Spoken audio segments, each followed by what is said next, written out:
Hey, what's up? What's up? What's up? Getting ready to study before I head off to prison. Uh, Gotta have something to give them, obviously. Anyways, but I was thinking about something. It's probably been a few days. I was in a Bible study with a good friend of mine, and we were having this conversation. And we were talking about a psalm, and we read it, and there was probably 5 or 6 guys around, and this leader looked at me and he says, "So what do you get out of it? And I looked at him and I said, "Nothing really, just to be quite honest. I can give you some theology behind it, but that's all I got." And he was kind of surprised, and he goes, "Well, that's honest." And that's kind of the reality of it, though, is when someone doesn't have something, you just don't make something up. You just say, "Hey, I don't have anything. I'm sorry." We cannot speak where the Lord has not spoken. We cannot do what we do not see the Father doing. And that's the problem. That's the real problem that we have. We have a whole lot of people in the prophetic that are doing what they don't see the Father doing. And they're saying what they don't hear the Father saying. And that's how we've gotten to the place where we've gotten to with all these election words and all this nonsense, is people are not hearing from God, but people feel like they need to have something to tell somebody, instead of just saying, "Hey, I don't have anything, I'm sorry." And I really believe I want to give permission to people that move in the spirit of prophecy to say, "Hey, I don't have anything, I'm sorry. I don't have a dream, I don't have a vision, I don't have a prophecy. I got nothing."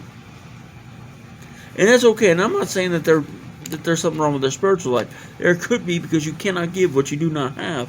So it very well could be, but that's not what I'm saying is happening. Sometimes the heavens are just silent. And that's okay. It really, really is okay to say, "Hey, I don't have it." Sometimes I'm supposed to go somewhere, and I just call them and say, "Hey, I don't have anything, I'm sorry. I'll come hang out with you guys, but that's all I can really do."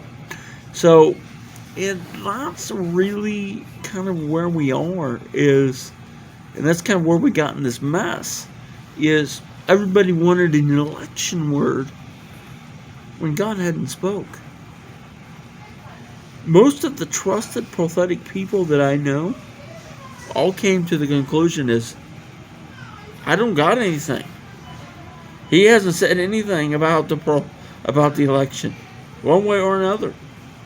He didn't. Everybody was trying to put pressure to give words, and most of the prophets I know, including myself, were saying, "Hey, he hasn't spoken. We can't say anything until he says something." And that's the crazy thing, and that's kind of how we got in this mess, is people need to learn that it's okay not to have something, and not tell people what things that they don't know that the Lord has said. The other thing I kind of want to hit on, since I'm on this subject, is, a lot of people will say, "Well, I think the Lord would say to you, I believe the Lord saying." Listen, if you don't have the confidence that you've heard from God, shut up. For real. If you cannot say God said with faith, then you shouldn't give the word. Well, I think God's saying. No, He's either saying it or not. If you don't have the confidence that you've heard from God, don't say it. Anyways, that's that. I'm out of here. See ya.